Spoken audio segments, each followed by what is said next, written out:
They told you modern love would make you free. Free from tradition, free from rules, free to choose whoever you want, whenever you want. But Nietzsche would look at today's freedom and laugh, because what looks like liberation from the outside is, in truth, a new kind of servitude. Modern dating doesn't free men, it weakens them. It drains their attention, fragments their will, and traps them in cycles of validation and rejection that destroy self-respect.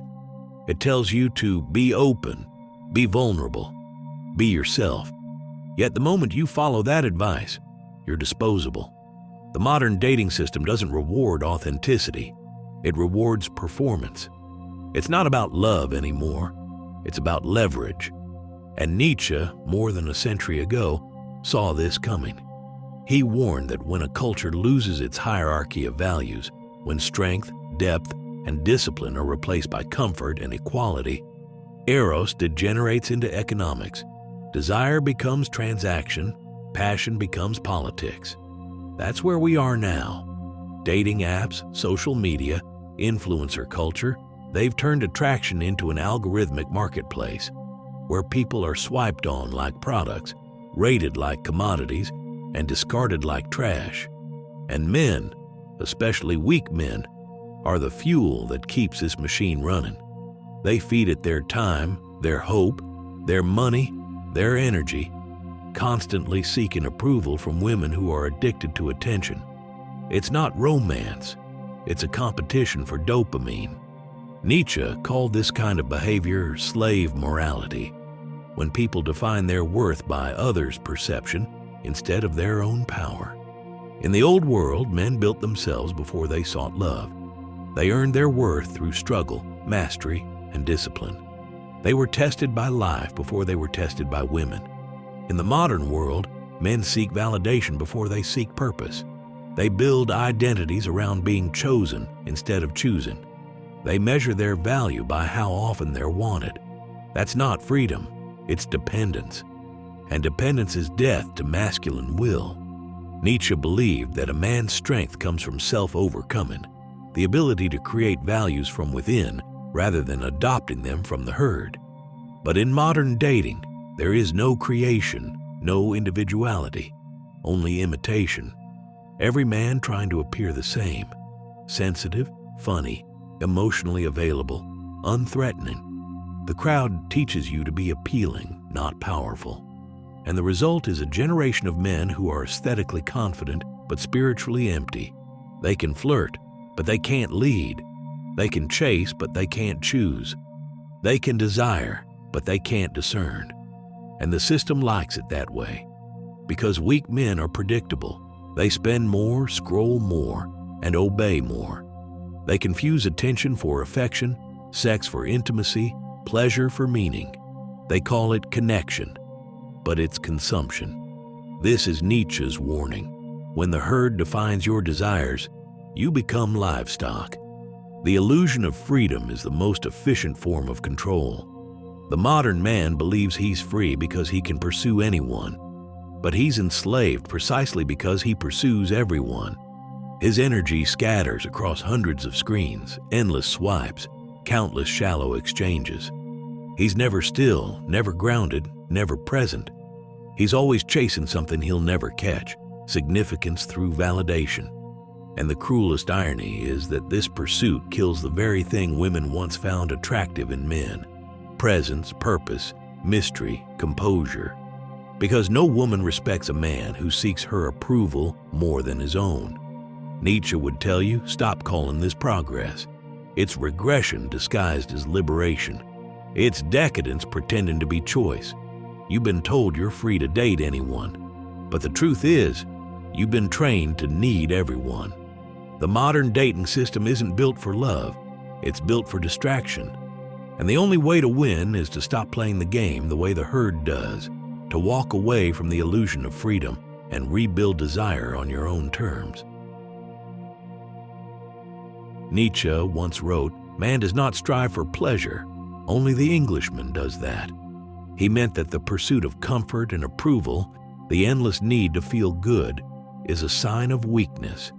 And nowhere is that weakness more visible than in the modern man's approach to desire. Because the modern man no longer desires like a man. He desires like the crowd. He's been taught to feel like a woman, want like a consumer, and love like a slave. He has traded his polarity for acceptance, his instinct for reflection, his raw drive for emotional validation. In Nietzsche's eyes, this is the feminization of desire, the process by which masculine strength is stripped of its edge, domesticated, and turned into something compliant. And it didn't happen by accident. Modern culture celebrates weakness as empathy, indecision as sensitivity, and passivity as virtue. It tells men to be agreeable, to be emotionally open, to prioritize feelings above truth. The result? A generation of men who crave connection more than challenge, who seek to be chosen instead of becoming choosers. Nietzsche would call this the inversion of values, the transformation of strength into guilt, dominance into toxicity, ambition into vanity. It's a system designed to tame you, because a man ruled by his emotions cannot rule himself. Think about how men used to approach desire. It was direct, assertive, disciplined. The masculine impulse wasn't about begging for affection. It was about direction, conquest, creation. It moved outward with purpose. But now, the modern man seeks to be desired instead of to desire. He posts, poses, flirts, signals, hoping someone, anyone, will find him worthy. His sexuality has become reactive, his identity performative. He is no longer the flame, he's the moth, and the system profits from it. Dating apps, social media, entertainment, they all thrive on emotional dependency. They need men who constantly seek validation, who trade attention for dopamine, who confuse exposure for intimacy. Nietzsche saw this coming long before algorithms existed. He warned that when societies grow decadent, men lose their creative will, the ability to shape meaning from within. They begin to imitate women's emotional rhythm, reactive, impressionable, seeking safety instead of challenge. And once that happens, the masculine loses its authority, because polarity, the attraction between masculine and feminine, requires difference. When men start to act like women, the magnetic tension collapses. What's left isn't love, it's competition. Modern dating is full of men competing to be liked instead of standing firm and being respected. They mirror emotions instead of grounding them. They chase attention instead of commanding it. Nietzsche would say these men are not lovers. They are reflections, shadows of what they could be. They have become last men, his term for the comfortable, pleasure-seeking creatures who have replaced greatness with gratification. The last man doesn't burn with purpose. He glows with the dim light of self-indulgence. His passion is consumption, not creation. He thinks he's being loving when he's really being needy. He thinks he's being open when he's really being empty. He thinks he's being modern when he's really being manipulated. And here's the irony. The more emotionally available a man becomes in this feminized system, the less women respect him. Because women aren't drawn to softness, they're drawn to strength, to calmness, to restraint, to presence. The man who constantly explains, apologizes, and accommodates kills desire faster than arrogance ever could. Nietzsche understood this instinctively. He saw the feminine as an elemental force, chaotic, beautiful, and in need of form, and the masculine as that form, the grounding principle that brings order to chaos. When a man loses that form, when he becomes emotional, reactive, and self-doubting, he loses polarity. He stops being the riverbed and becomes the water, and the water always seeks stronger ground. That's why Nietzsche's critique isn't misogyny, it's realism. He knew that to love women properly, men must first stop imitating them, because no woman truly respects a man who mirrors her chaos. Desire dies when polarity dies, and polarity dies when masculinity dissolves into emotional obedience. The modern man doesn't need more empathy, he needs more will. He needs to feel deeply, yes, but he must remain sovereign within what he feels. Emotion must serve reason, not replace it, because only when man rediscovers his edge, his capacity for restraint, decision, and independence, can love become real again. Until then, what we call romance will remain what Nietzsche called it long ago, a civilized form of slavery. Nietzsche warned that when culture loses its sense of hierarchy, when strength, discipline, and excellence are replaced by comfort and equality, everything sacred becomes cheap. Nowhere is that more visible than in modern dating. Because today, love isn't a mystery, it's a marketplace. Every man has been reduced to a product. Every woman has become a consumer. Profiles, photos, filters, swipe, decide, discard, repeat. It's not intimacy, it's commerce. And like all marketplaces, it rewards those who sell the illusion best. The crowd calls this freedom. Nietzsche would call it herd morality in its purest form, because in the marketplace of dating, individuality no longer matters. Authenticity doesn't sell. Truth doesn't trend. What wins is conformity, the perfect angle, the curated lifestyle, the emotionally convenient version of self. Everyone is pretending to be someone worth choosing, and no one remembers how to actually choose. You can see it in the language of modern romance. Compatibility, chemistry, options. Words borrowed from trade, not from love. We've turned desire into data, connection into calculation. It's not about union anymore, it's about optimization. And the result? Men and women have never been more connected and yet more disconnected, more available and yet more alone. Because when everything is available, nothing feels valuable. This is what Nietzsche meant when he said that decadence always ends in nihilism. When a culture turns everything into a commodity, even love, it loses the capacity for meaning. Modern dating doesn't bring people together. It keeps them suspended in a loop of endless evaluation. Always one swipe away from someone better. Always one click away from distraction. Always half invested, half present, half alive. And the men who suffer most in this system are those who lack a strong sense of self. Because a man without a center is crushed by comparison. He sees other men with more status, better looks, higher numbers, and he feels small. He thinks he's unworthy when in reality, he's simply lost inside a machine built to exploit insecurity. That's the secret of the dating market. It doesn't sell love, it sells lack. It keeps you chasing, because the moment you're fulfilled, you stop consuming. Nietzsche saw this dynamic long before smartphones. He said that the herd always creates systems that protect mediocrity and punish distinction. And that's exactly what the modern dating culture does. The shallow rise to the top because they please the algorithm. The deep go unnoticed because depth takes time. And women, trapped in the same illusion, are trained to select based on attention, not alignment. They crave novelty, not stability. They confuse visibility with value, affection with entertainment. Meanwhile, men degrade themselves in the pursuit of what no longer exists. They chase approval through performative sensitivity, through flattery, through submission. The entire system is built to make men compete for attention instead of command respect. But Nietzsche's warning wasn't simply despair. It was a call to transcend. He believed that in every age of decadence, a few men would rise above the herd, a few who would see the game for what it is and refuse to play by its rules. The Übermensch, he called them, the men who create their own values in a world where all others have lost theirs.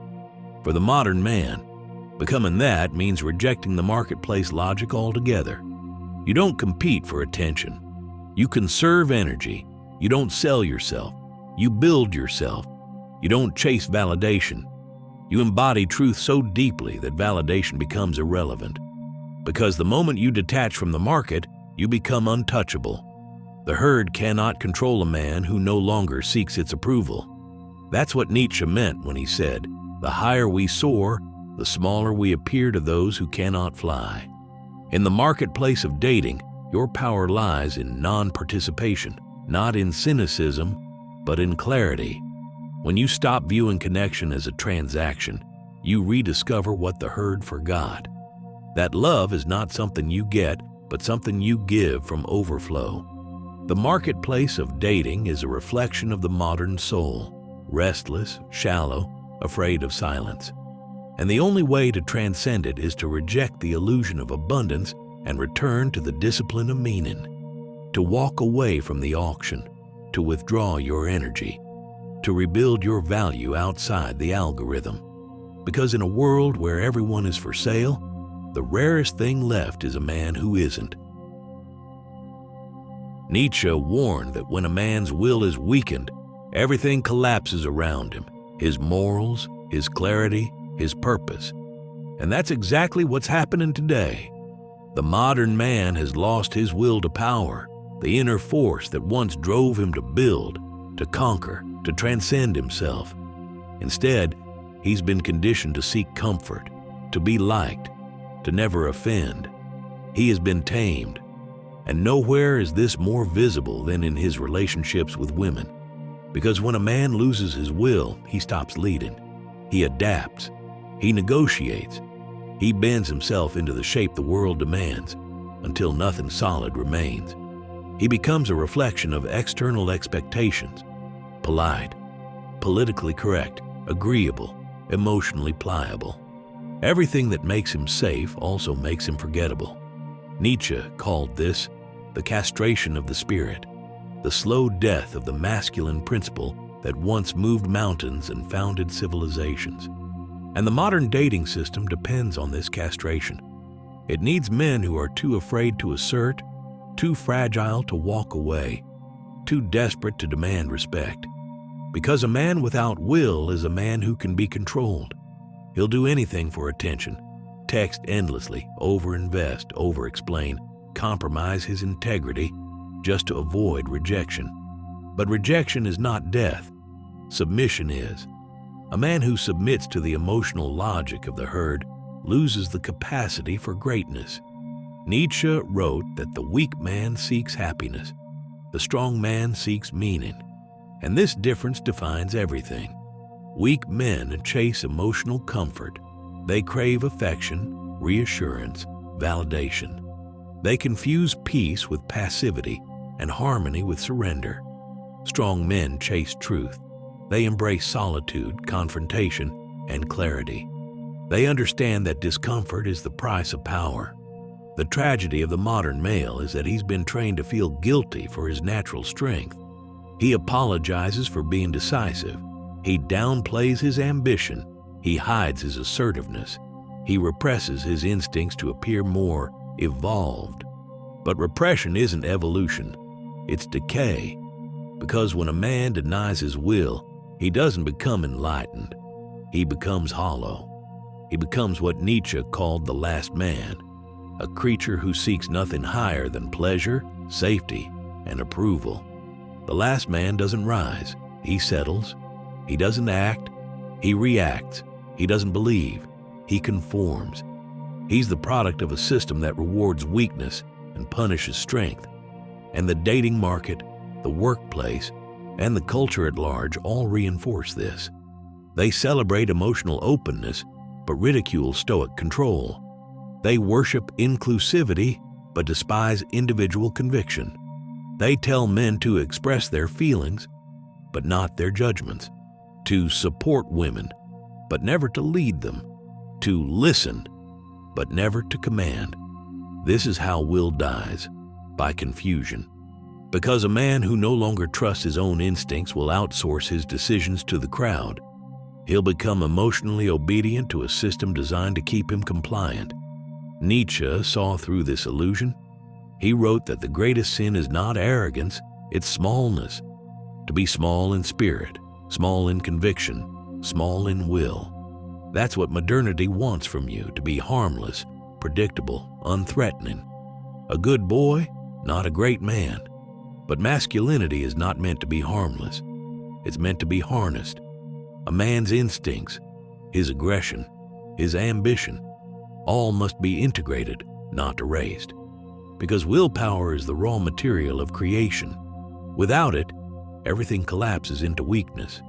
Nietzsche's antidote was simple but brutal: self-overcoming. You don't regain will by asking for it. You take it back through discipline, solitude, and confrontation. You rebuild yourself outside the crowd's approval. You reconnect to your own instincts and then master them. You learn to want again, not as the herd tells you to want, but as your nature demands. Because the masculine will was never meant to please. It was meant to shape reality. When you stop apologizing for that, the system begins to fear you. You become unpredictable, uncontrollable, unmarketable. And that's when Nietzsche's vision of the Übermensch begins to take form. Not a man above others, but a man above his own weakness. The death of the masculine will is not final. It's only final if you choose comfort over confrontation.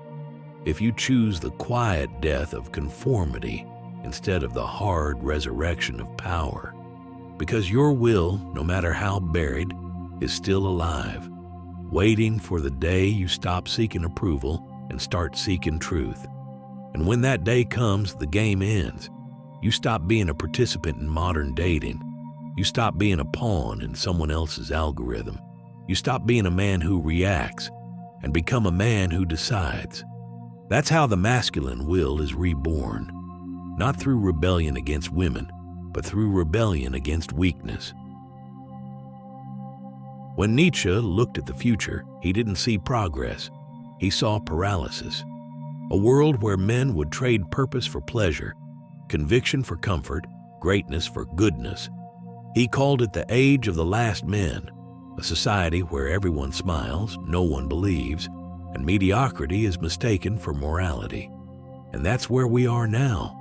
Modern dating is only one reflection of that deeper decay. It's not about romance, it's about control. A mirror of the spiritual sickness Nietzsche spent his life warning us about. But buried within his diagnosis is also the cure. Because when the herd descends into weakness, the individual who dares to rise above it becomes exceptional. That is the task of the modern man. Not to escape the world, but to transcend it. To stop blaming women, the system, the algorithm, and instead rebuild the one thing they cannot corrupt: his will. The man who reclaims his will to power is not bitter. He's awake. He sees the world as it is, stripped of illusion. He understands that modern dating is not a tragedy, it's a test. A test of whether he can remain sovereign in a culture that rewards submission. Because in a world built on validation, indifference is rebellion.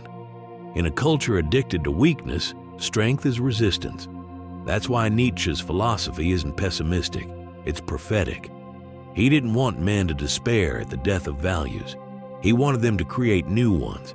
He wanted them to become the kind of men who do not need permission to exist. So what does the strong man do in a system designed to neuter him? He steps outside it. He stops competing for attention. He refuses to play a game that demands his self-betrayal. He doesn't chase. He attracts. He doesn't beg. He builds. He doesn't submit. He selects. He no longer seeks equality in love. He seeks balance. He doesn't want to be liked by everyone. He wants to be respected by himself. That's the foundation of the new hierarchy Nietzsche envisioned. Not a hierarchy of wealth or beauty, but of depth. The shallow will always chase novelty. The strong will always seek meaning. So let the weak stay trapped in the market. Let them perform, posture, and scroll. Let them drown in the endless noise of validation. Your task is to stand apart, to turn solitude into strength, to replace craving with clarity. Because once you stop being seduced by the modern illusion of options, you rediscover something the herd has forgotten: that real love, like real power, cannot exist without self-respect. Nietzsche believed that the future would belong to men who can stand alone, not as victims, but as creators. To the man who no longer asks, "What do women want?" but instead asks, "What kind of man am I becoming?" To the man who turns rejection into refinement, pain into perspective, lust into discipline. To the man who walks through the ruins of modern decadence with calm eyes and a steady pulse, knowing that everything temporary will eventually collapse and that only the strong will remain, because power is not dominance, it's endurance. And the man who endures the loneliness of independence becomes unbreakable. He doesn't hate women, he simply doesn't worship them. He doesn't despise the world, he simply refuses to kneel to it. He lives by Nietzsche's final command: become who you are. Not what the crowd expects, not what the system rewards, not what desire demands, who you are. And in doing so, he becomes what every weak man fears and every strong woman recognizes instantly. A man guided not by emotion, but by truth. A man who can walk through a world built on manipulation and remain untouched by it. That is Nietzsche's final warning and his final gift. Because in the ruins of modern dating, one truth still stands. The man who governs himself cannot be governed by anyone else. So if you've seen through the illusion, if you felt the rage of awareness rising in your chest, don't suppress it. Channel it. Refine it. Build with it. Let the weak stay trapped in the marketplace. You were never meant to be a product. You were meant to be a creator. Share this with a brother who's still enslaved to the chase. He needs to know freedom begins the moment you stop begging for what can't be bought. Stay sovereign. Stay dangerous. Stay awake.